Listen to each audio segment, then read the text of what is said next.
Tonight on a special DERONWORLD Spotlight. Fair skin equates with money, equates with status, equates with being the good Black person. They only pick one Black boy for like the ensemble. It's very rare that the darker male or female is gonna get the role. Like, it's always going to be a lighter skinned person. The Zendayas of this world. I don't see myself. She's definitely Black, but like, I don't look at her and go, yeah, like she did it, I can do it too. Like, that's not a thing. If you have a problem with the way Black people are seen, the only way to change how they're seen is shifting the standard. Televisions and films, there's a pretty Black girl, she's gonna be a lighter skinned girl, even in music videos. They dark skinned, then there's something very special about them, like light eyes or something.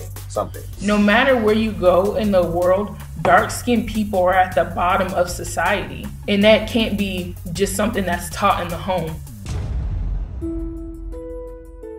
To then have your people tell you that you can't fit in because you're too dark, that hurts.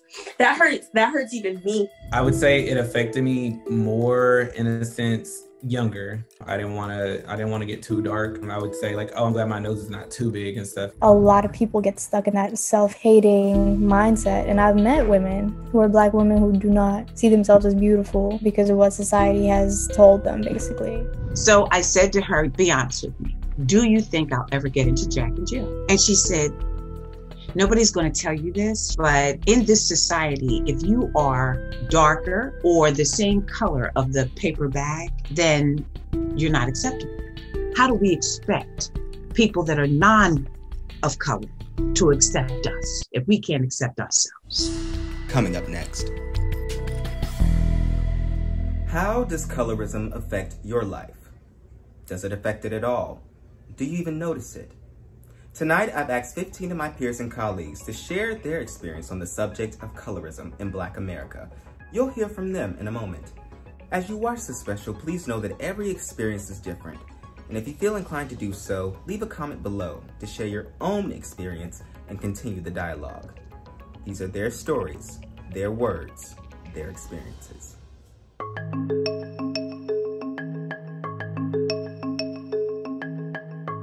I grew up in a white town, white as hell. I grew up in Bayonne, New Jersey.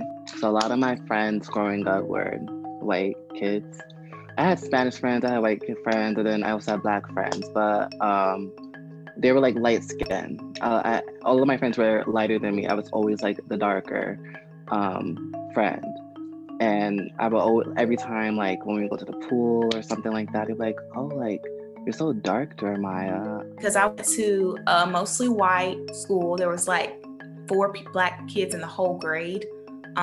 So, you know, I grew up where I didn't really see a lot of colorism, more so as, you know, just being around just white people.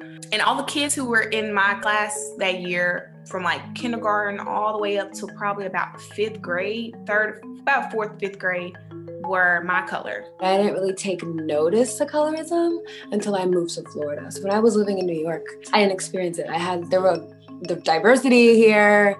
I mean, I think that white people made up maybe like 15% of my, there was like 2, 3 white people in the class. So that's what I was used to before I moved to Florida. Just a lot of diversity. It wasn't just Black people either. It was just very diverse, my schools. And then when I went to Florida, it was a small town. And elementary school, I went to a predominantly white elementary school in Florida. So that was culture shock. And there was only like 1 or 2 Black people in the class. So it was completely flipped when I moved. I knew what colorism meant. I knew what it meant to be a darker skinned Black person and a lighter skinned Black person.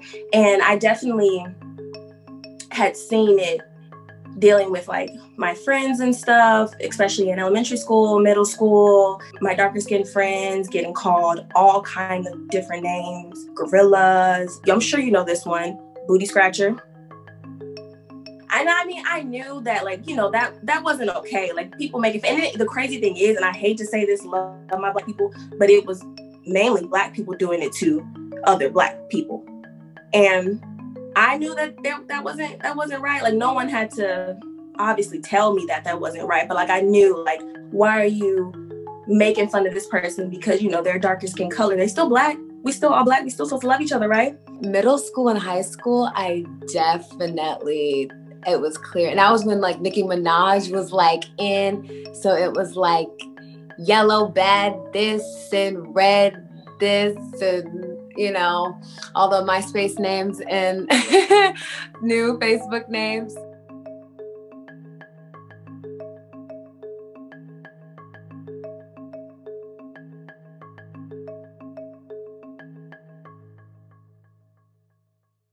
I noticed that people were calling themselves that. I think I noticed it me like I'm red or I'm this or I'm that. I don't think it was ever, black people were black people, they're different shades, but it wasn't like a thing. I didn't know exactly what colorism was when I was a child, but as a light-skinned black woman, there were definitely things said to me as a child that I now know were forms of colorism in some way, shape, or form. Being light-skinned and to my family, what they considered very light. I was often they called me, say I look like a white girl, like from a distance, or, you know, light bright, or, you know, I had darker skinned friends. So they would say things like, well, you can do that because you light skinned, or you can wear this because you light skinned, this, that, and the third. So light skin became its own thing. I remember like being in 5th grade, it used to be a thing like whenever social media was kind of picking up, and it was like, hey,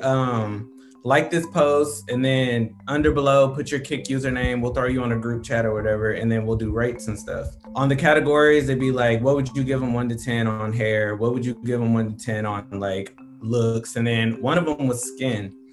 And as crazy as that is, like if you think about it, in 5th grade, nobody had acne. So what were you judging it based on? So it would go in a sense like they would rate it. If you were light skinned, you know, everybody would always say like, oh, he's fine and stuff or whatever. And like mine was always, I'd be in the 5 for like skin or whatever. So it'd be like, oh, it's not too bad. He's acceptable. It's okay. It's not too bad. And then it became kind of like, oh, you're cute for a dark skinned girl, you know.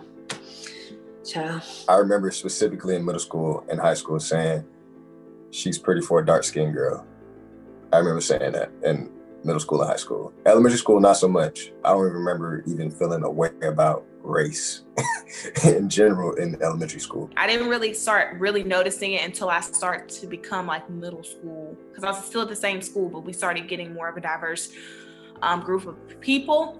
So that's when I really started noticing it. I've experienced a lot of crazy stuff. I went to camp. On the bus ride home, they would call me nigga. Yeah, you're ashy, just crazy stuff. Listen, the white girls in my town were bold. It really wasn't until high school that I started to experience stuff like that. And when I hung out with like a certain group of people, that's when I stopped experiencing colorism. The first time I was aware of colorism is just younger, going to the store and shopping for Barbie dolls. I just never seen or found one that was like me for a long time. And I think I was maybe 6 or 7 when I found out that, hey, I can't even find a doll that I play with like me. So something's not right. Something's going on here. I really wasn't aware of the term colorism and the definition of it until like, honestly, like 8th grade or my freshman year. Even dealing with my family, some of us were almost damn near white. Some of us were chocolate. Like my great aunt, she's white, Indian, and black, but she is probably the darkest person out of all of us.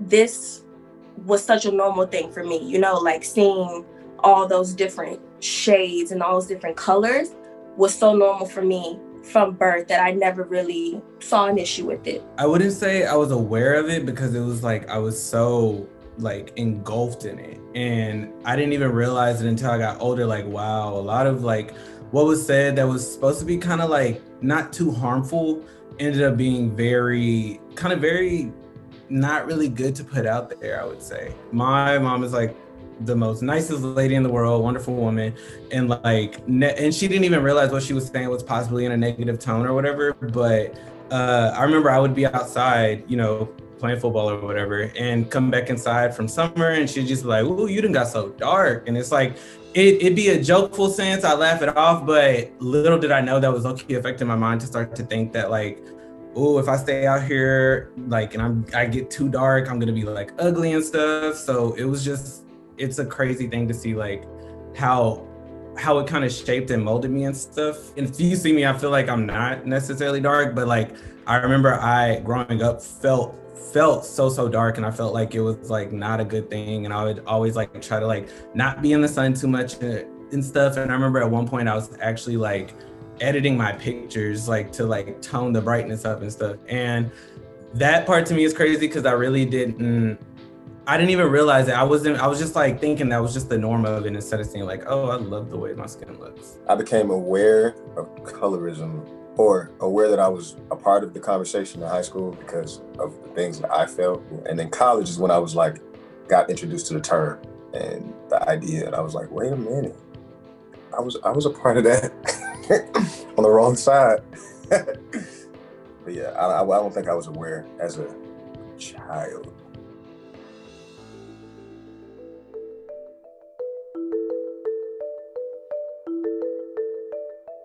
I don't want to go there. I think that I've hit quotas. I don't know if that's a benefit or just me getting slightly closer to what I should be getting anyway. I think in the negative stereotype that dark-skinned people are aggressive, dark-skinned people are mean, where I have not been tried, if you will, as much as other people, other women my age. But I also had a sense of relief, especially when I was in college, that I knew that for the most part, people weren't gonna bother me.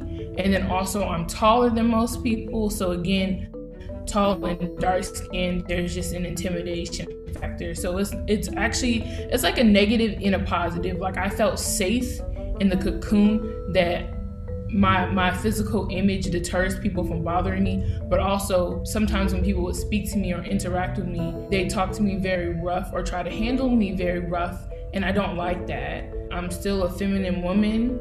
Nothing wrong with being a masculine woman, but I don't present myself that way.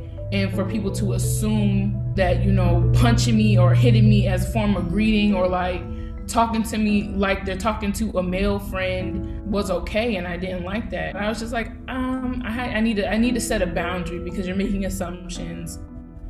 And even if that wasn't the case, I felt that maybe colorism played a role in that because other peers will not get talked to that same way.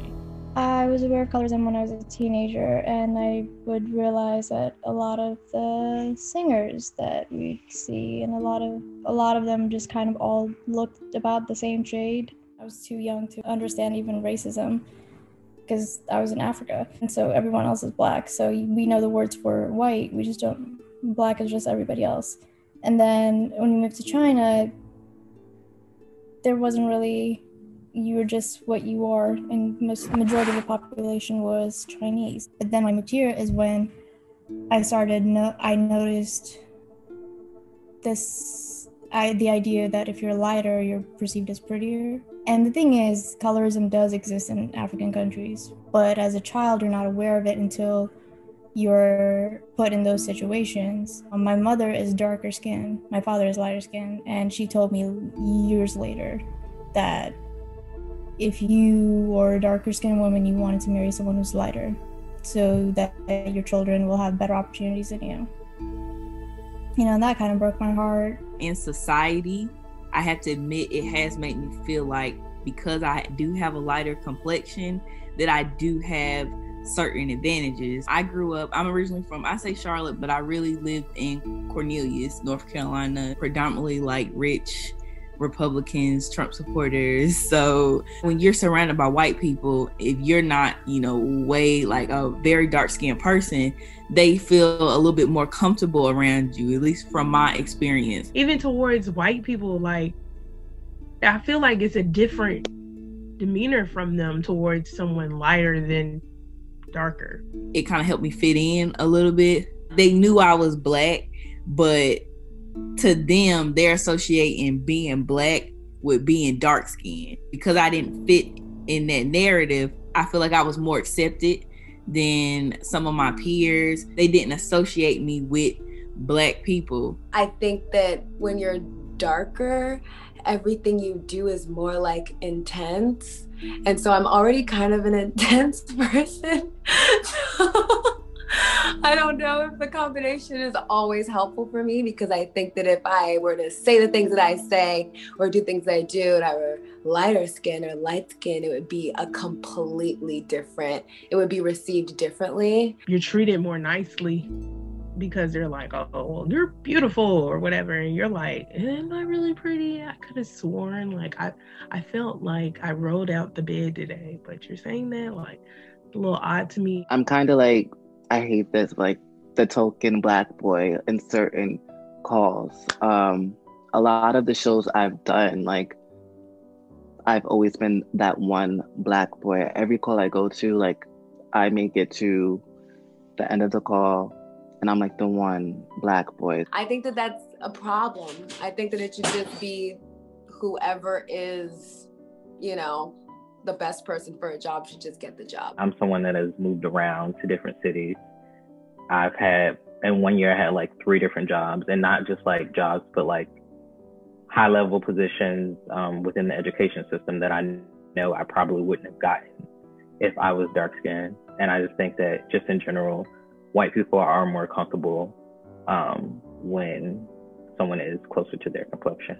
I feel like light-skinned people can get away with much more than dark-skinned people when it comes to women. When I taught in an all-girls school, and I thought a lot with like our darker-skinned girls getting in trouble more often than our lighter-skinned girls. And so it just plays like a huge role. And I think a lot of times when we do discuss colorism, we don't think about like the different ways that it impacts every aspect. But like there are studies that have shown that Black girls specifically get disciplined more for the same offenses as other people. And so when you look deeper and look at the difference in skin tones amongst those Black students, you see that dark-skinned Black girls are often punished harsher than their lighter-skinned counterparts. Whereas with men, it's like everyone wants a dark-skinned guy because he's strong, right?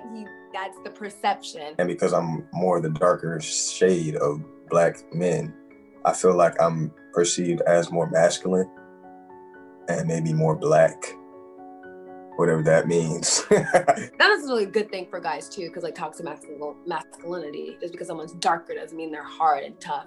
But I think that those are the terms and the ideas that are associated with skin color and colors in general. And you see that in television, you see it in cartoons, you see it where, you know, the bad character's always in dark, and then light and whiteness is always associated with good.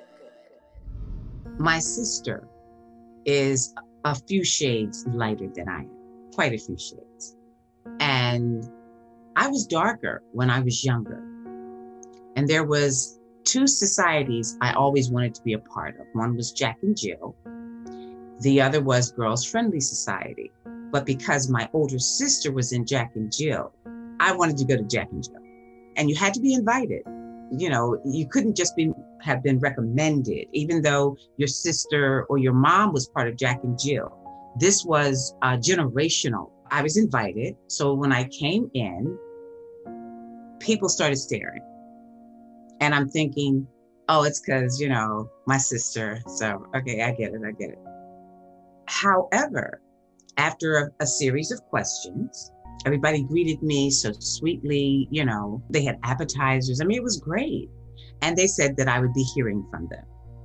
Now, for me, that was strange because with my sister, it was, oh, yes, you know, come fill out the, you know, application.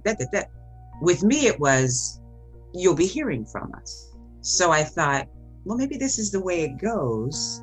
I didn't even talk to my sister about it. It was just like, okay, if this is what happens, then I'm good. However, I got a letter, and the letter said, at this time, we are unable to admit you. And of course, they gave some kind of excuse that immediately I said, come on. So my sister was like, no, they're probably there were a lot of candidates before you, and they're probably just full. Not taking anybody at this time. Stop. Too sensitive. And I thought, okay. But I had a friend. And my friend, because again, she was a few shades lighter, and her sister And she was one of the ones that became immediately, let me give you the application. So I said to her, do me a favor, be honest with me. Do you think I'll ever get into Jack and Jill? Because it was a big disappointment. And she said, no. And I said, why? And she said, nobody's going to tell you this. She said, because I'm just learning it. She said, but in this society, if you are darker or the same color of the paper bag, then you're not acceptable. And I thought, oh, wow. Okay. Okay. And of course I went to Girls Friendly Society, but I was bitter. I was angry. And as time went on, I just felt like I needed to do something about my skin. That's how it started. Coming up, I noticed that I dated guys that were super light skinned, mixed, very bright. All the girls that are being featured heavily are the light-skinned girls who have a very certain look. All of that stems from what our definition of beauty is. Are we defining beautiful women as a fairer skin or lighter skinned woman, or a darker skinned woman and her features?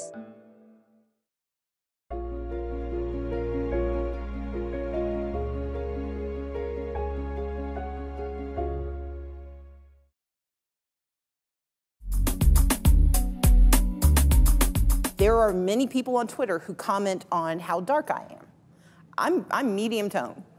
Right. I'm too dark for some, I'm too light for others, and for a lot of them, I'm too round. But our opportunity is to decide who we intend to be in the space and how we're going to treat others in that space with us. Yes. Because whether we see the prejudice or we see the privilege, there are those who are making decisions about us, and they are imposing those decisions on us when they hire, when they fire, when they send a preschooler to time out, or when they send a teenager to prison. Those choices are being made, so we can't dismiss that it exists, but we can build the protections around ourselves so that we aren't doing it internally.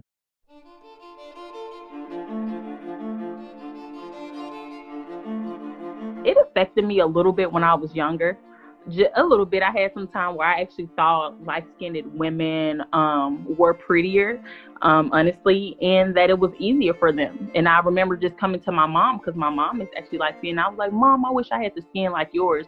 And my mom was actually the one that told me, like, no, you're beautiful. Embrace your dark skin and don't let nobody ever tell you anything.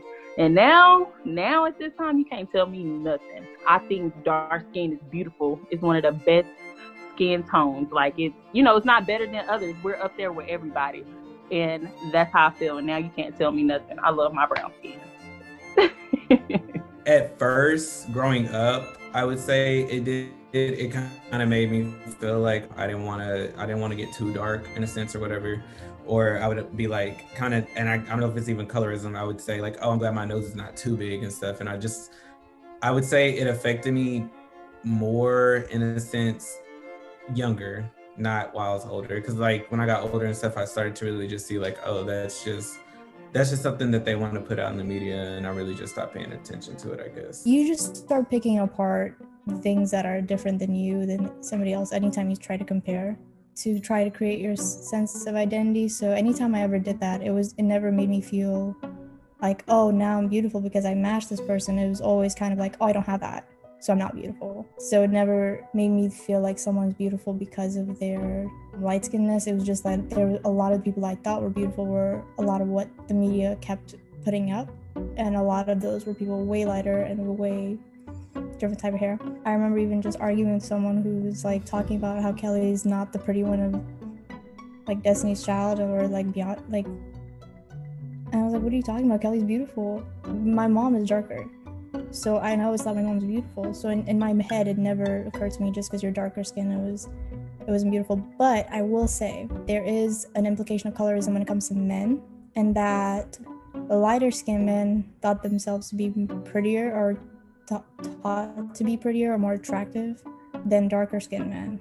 And so a lot of the guys that people would talk about constantly in like school or anything would be lighter skinned men. There are certain features that society clings to. I think that we are being more proactive at saying, no, this is beautiful too, and this is beautiful too, and this is beautiful too. I never really had a big issue with my skin color because I don't know, my mom, she's a little bit lighter than me. My dad's darker than me. But like, I've always been like, I love the skin tone of dark skin. I always thought chocolate was beautiful, okay? So like, I always was like, either I want to be darker, like a smooth chocolate, you know what I'm saying? Like, for myself, I was like, I don't have a problem with, being darker. I noticed that I dated guys that were super light skinned, mixed, very bright.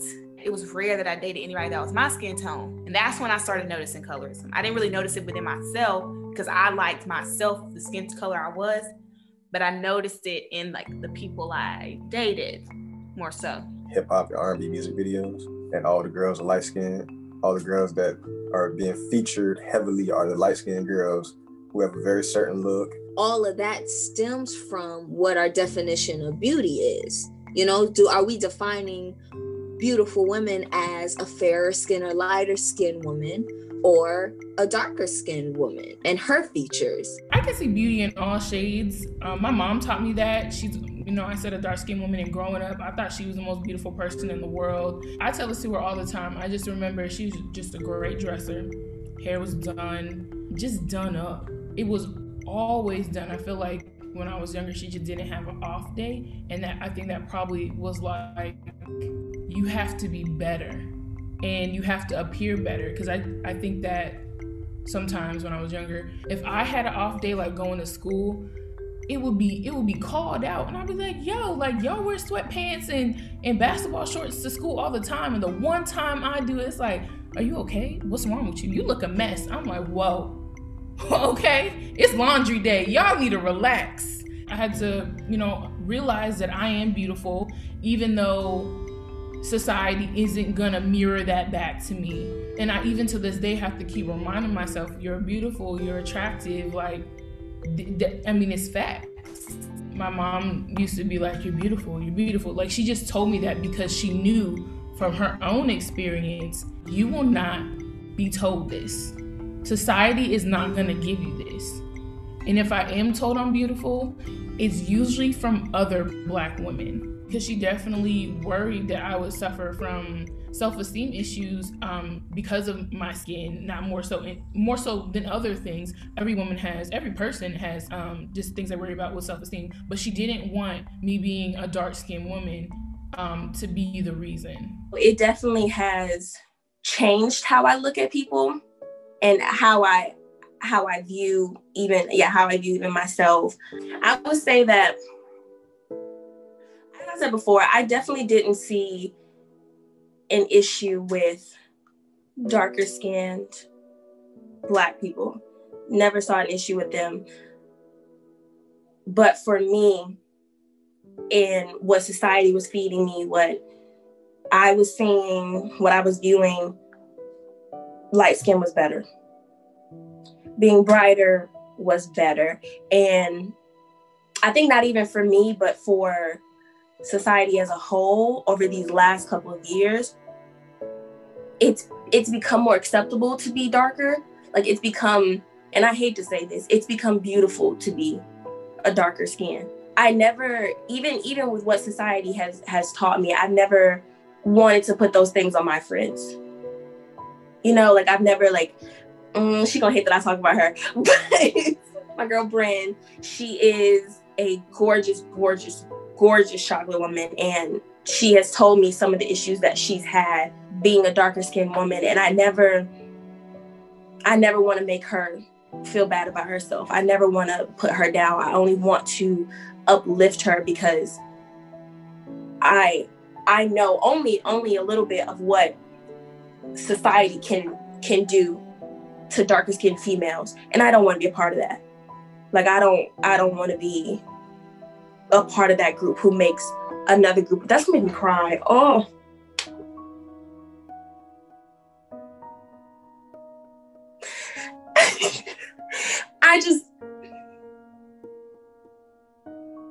I know how hard it is to be Black already, you know? And to then have your people tell you that you can't fit in because you're too dark. That hurts. That hurts even me. So I think society is becoming more acceptable of darker skinned people. But for a long time, it was the light skin is the right skin. So you and your white friend. If you're darker than a paper bag, you can't come with us. You can't come with us. And I hate that. I genuinely hate that. Because I know my friend Bryn, gorgeous. Any skin color she want to be in, gorgeous as fuck. Any darker skinned woman, any darker skinned man, gorgeous as fuck. And there's no butt behind it. There's no, maybe if they were this, no. The way she is, the way that they are, gorgeous. And that's all that matters.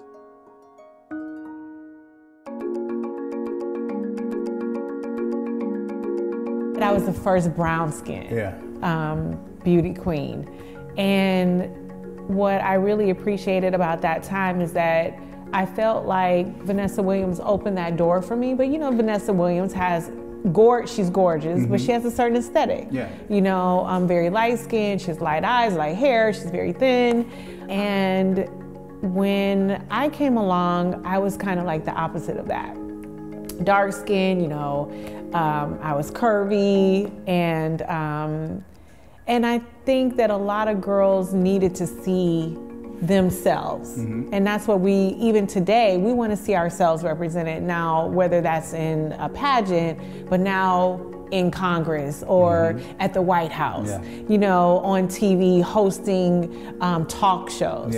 We want a voice. And so people like Vanessa opened that door for me, and I hope, and just by her comments and some of the things that I read, I think that I was able to open doors for other people. And then, you know, you just keep paying it forward. Whatever your accomplishments are, you just help other people to continue to see themselves.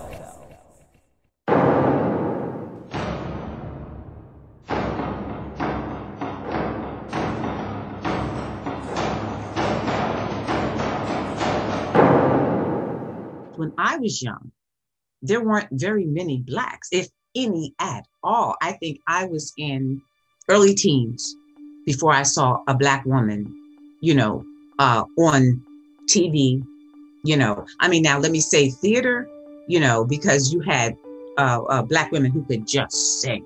Jazz, you know, oh my gosh, but you had to know to go there. For me, it's important that we know our history. Jazz for me was my history. It didn't have to speak words. All it had to do was go. And I could tell when the horn would get angry and when it wasn't angry. You know what I'm saying? The blues, you know, you could tell when the blues was happy and the blues was sad. So, but that's my background in the arts. Imagine if you weren't interested in any of that. Growing up, you know, the 90s kid, I was born in the late 80s. So growing up in the 90s, I saw Brandy Norwood. Everyone thought I was her. You know, I looked like her, you know, brown skin girl, slim girl with the braids, box braids. I stayed wearing box braids. I had the full lips like Brandy. So I saw that. I thought, I could be Brandy, or she looks just like me. So I loved Moesha. I loved everything Brandy did, bought every album. I grew up watching Martin. Now I know that conversation with Martin and between him and Pam and those jokes. But I always thought Tichina Arnold was beautiful. Like I never, even as a kid, I thought she was beautiful and Martin was hating on her. And I thought she had style, she had swag to her. I wanted to be like Pam as well. She was in marketing with Gina, you know. Or the Proud family. Or you have Penny Proud, who's light-skinned. Her mom is light-skinned. But you have Dejanay, her best friend, who's treated like crap. And she's basically the hood baby. With all these siblings, like, you come from the projects. But everybody else treats the light-skinned girl, Penny, and La Cienega like royalty. And that's absolutely being pushed into our brains on purpose. Like it's not by mistake, it's all by design. So just growing up with me in media, I saw women that I could look up to. Kyla Pratt, I loved One-on-One growing up. Maxine Shaw, attorney at law. Like I wanted, living single. I was a kid at the time, of course, but I saw those complexions that mirrored my complexion, and I, had women to look up to. But I do think more of us, more different shades could have been displayed. Looking back, for sure, but I knew I had some type of grounding, some type of foundation. I did have at least a Brandy, a Kyla Pratt to look up to as a kid. But now today, I think at some point in the 2000s, maybe the 10, things kind of just went to the side. And I think now, especially in the last year or so, they are, being more branding, is being more aware of putting us in the forefront.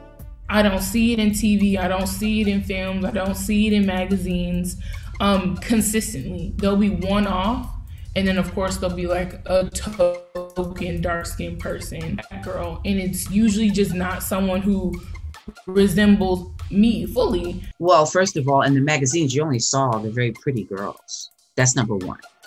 And if they were Black or ambiguous, they didn't look like you.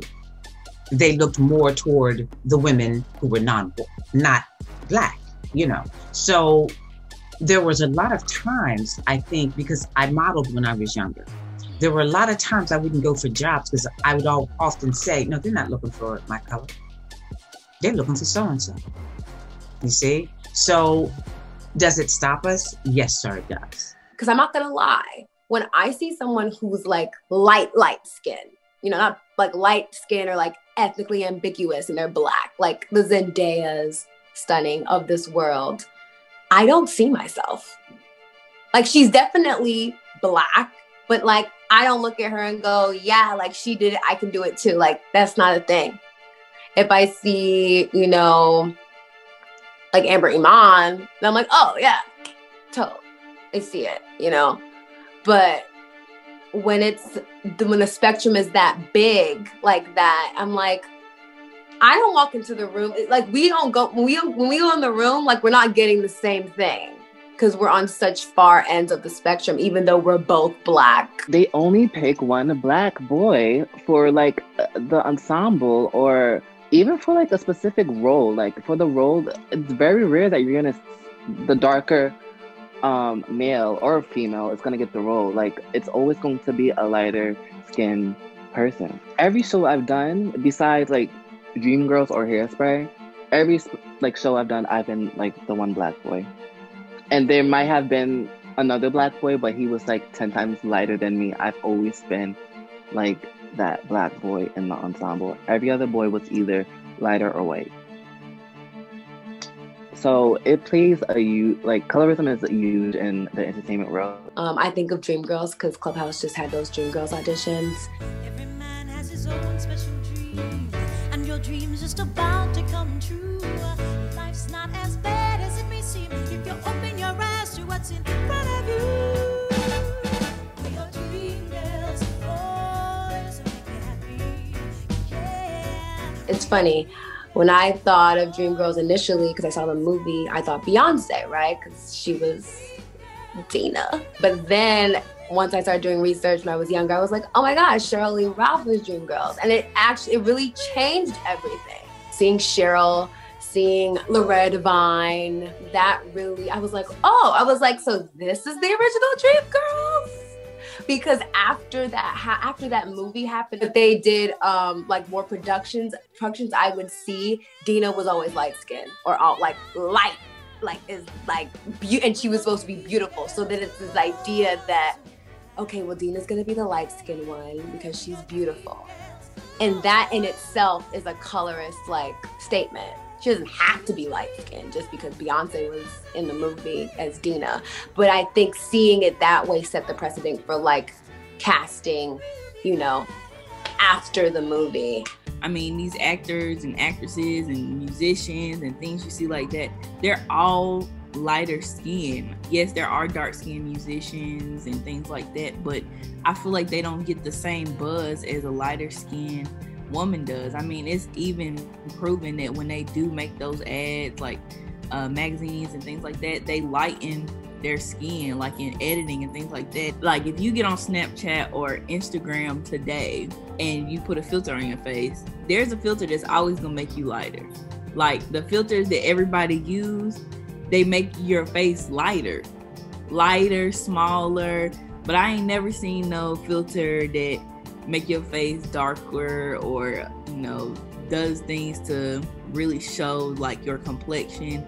It's always lighter. Even in other countries, like in like the Asian countries, they want to be pasty white. Even in places like Africa and things like that. I remember watching a documentary in a class about how they do like skin bleaching in the islands and things like that, and like they look up to people like Nicki Minaj and, you know, these lighter skinned celebrities, and they think that they're not beautiful unless they look like that. And we all know social media is the main source of it all right now. Like you follow people on Instagram and it's like, damn, your body looks very particular. You know, you got a very particular body type. Your hair looks good. You know, you can be famous now just knowing how to do hair, knowing how to do makeup. But it's like, damn, all these things play a part in it, because it's like there's no reason why the most confident people can get on social media and feel lesser than. All of our influencers are light-skinned, or they're dark-skinned women with butt implants twerking all over the internet. And that's fine. Listen, I love a good twerk. Okay? We can really get into it. We do things because we know it's gonna work. You know? Because we be mad at it. We be mad at it like that shouldn't be how it is, but then we play into it. And I will say that I have been seeing dark-skinned Black women be featured more, but I also have been seeing a lot of light-skinned Black women be featured as Black women, like as that is the only way that we see Black women, which is very annoying because I would love to see two dark-skinned people together. I would love that. And we never see that. We always see a dark-skinned Black man, my color or darker, or maybe a little lighter, and we see this light skin Black woman that he's with, that he's in love with, right? Who gets treated like she's royalty. Meet the Browns. There was a brown skinned girl and they swapped her out for the light skinned girl, and that for the daughter they had, my wife and kids. You see the light skinned girl, they swapped out for the brown skinned girl. Like certain things you're like, dang, like you want to think it's an issue, but it is. Like, yeah, she's a Black girl, but no, she has different features. They got the Black girl that's light skinned with the nice fine hair like a white woman, so she doesn't look as Black. She looks less Black. And Issa Rae on Insecure really made it a point to have herself and Molly be these points of romantic interest for everybody. I love Insecure. So you're seeing the brown skinned women on there. You got the one light skinned girl, but she's plus size. So she's not a skinny girl. Like, so you're breaking these stereotypes and bad stigmas. I'm happy that we're starting to see a cycle break. And I completely agree that there needs to be more. There has to be more. And I think that light-skinned women need to be making room for that to happen. So I appreciate seeing that from her on that show because it's intentional and it matters. I know that Zoe Saldana just apologized recently for her playing Nina Simone and literally putting on makeup to make herself darker and a prosthetic nose. But that was a chance for her to make room for a dark-skinned actress to murder that role and to really step into that, because I'm sure it's something that that actress would have dealt with in real life. Coming up. So some people see that dark, deep, beautiful skin and they're just envy of you. They wish they had that flawless skin and a beautiful hue. Colorism is ingrained in our DNA. It's going to be a thing for like a very long time. We live our lives in a negative world and we don't even let each other in. How do we expect people that are non of color to accept us if we can't accept ourselves?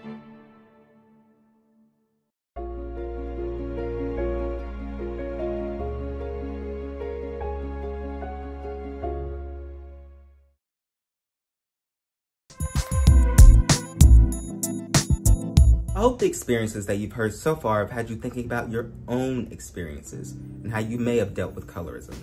The last question I ask everyone is a big question, but I knew it was worth talking about. Where do we go from here?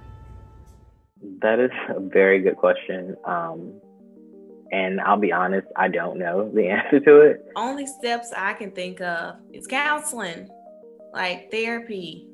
That's the issue. That is what it is. It's therapy. We have the transatlantic slave trade. We have all of that in our genes. We were shipped from Africa and taught over and over again with Jim Crow laws, with all this stuff being into us for years through trauma, and it's not going to just go away. Like, this stuff is ingrained in our DNA. This is literally ingrained in our DNA. Colorism is ingrained in our DNA. We were taught that lighter skinned people deserved to live in a house with air conditioning, while Black people stayed out and were getting beaten. Like, that's what we were taught. So if you want to unlearn something like that, that is trauma. And the only way to unlearn trauma is to talk through it, is to get therapy, is to heal from it. And that is the only way. It's not going to just magically, we take a class and then people are going to be fine. It's not going to magically, like, one big culture shift and people are going to be fine. And it's never going to go away. I hate to, like, be like a Debbie Downer, but, like, it's going to be a thing for, like, a very long time. Now you're feeding into the stereotype. I'm saying you're feeding into the bullshit by claiming that that's what's going to happen. See, we got to find the good. We got to find that, man. We are so hell-bent and stuck on the negative that we live our lives in a negative world and we don't even let each other in. How can we not let each other in? How do we expect people that are of color to accept us if we can't accept ourselves? If we downplaying ourselves in our own community and making jokes about ourselves, you can't expect white people just to be like, that's wrong, because they're not going to do that. They're going to think it's acceptable because we doing it to ourselves. So you can't put on them what you're not doing. If you have a problem with the way Black people are seen, the only way to change how they're seen is shifting the standard. No, the next lead for a Black woman is not going to be light skinned. We're not going to see another interracial relationship where it's a Black man feeding over a white woman. We're not seeing that anymore. Claim that. You know what I'm saying? If you just like, oh, this is the way things will always be. This is the way it's gonna be. Well, of course that's gonna happen. Well, it's like, well, you're feeding into the bullshit because clearly you believe that. If you're saying of course, then clearly you're believing that. You don't believe that something can be different. You don't believe that there will be a change. You know, so I feel like that's what things in general is, reflecting inside and figuring out how you play a part in it. I think changing perception is a step in the right direction. How you go about doing that, I don't know. Because then it goes into this thing of like making sure that we meet quotas and like percentages. And it's like, is that genuine? Your skin tone does not make you better than someone else. You can be, you know, the most evilest person with the greenest of eyes and the lightest skin tone, but if your spirit is not right, that doesn't make you better than someone else. People are ignorant, you know, people are ignorant, and know that if you are a good person internally, that they're just projecting. Some people are intimidated by your skin tone. You know, they say the darker the berry, the sweeter the juice. So some people see that dark, deep, beautiful skin and they're just envy of you. They wish they had that flawless skin and a beautiful hue. If you're aware of something, definitely speak up about it. If you see something wrong, speak up about it and educate anybody you come in contact with. Not out of like, fighting is just gonna drain your energy and they're not gonna get it. So take people aside if you see them making decisions out of that kind of mindset. If you just so happen to say, make an unintentional comment, apologize for it right after. Like realize what just came out your mouth. Regardless of, oh, I didn't mean anything by it. I didn't want to hurt anybody's feelings. The person that you just said that to, feelings is hurt. You just made them upset. So take accountability for all of your actions, all of your comments, even if you don't feel like there's anything wrong with it. Let these rappers and these producers and these casting directors know this is not okay. We will not put up with this. Same thing goes for these celebrities. Let them know, I appreciate you guys for considering me for playing Nina Simone, but I am not the one. I'm not the person. And that's real. And like, yes, you may be missing out on money. Yes, you may lose some respect from your white counterparts, but you're helping to make your community better. You're helping to make us better from the inside out. I hope you were enlightened by the conversation shared in tonight's special. Just know the conversation does not end here. And if you feel inclined to do so, leave a comment below to share your own experience, and let's keep the conversation going. Thank you for watching all the way until the end, and happy Black History Month.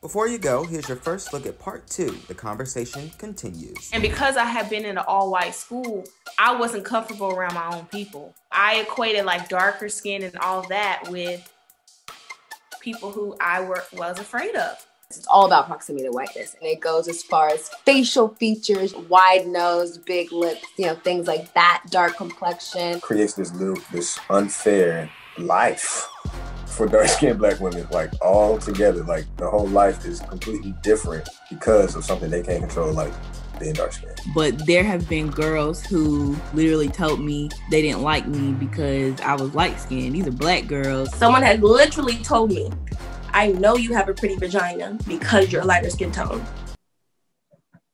Yeah.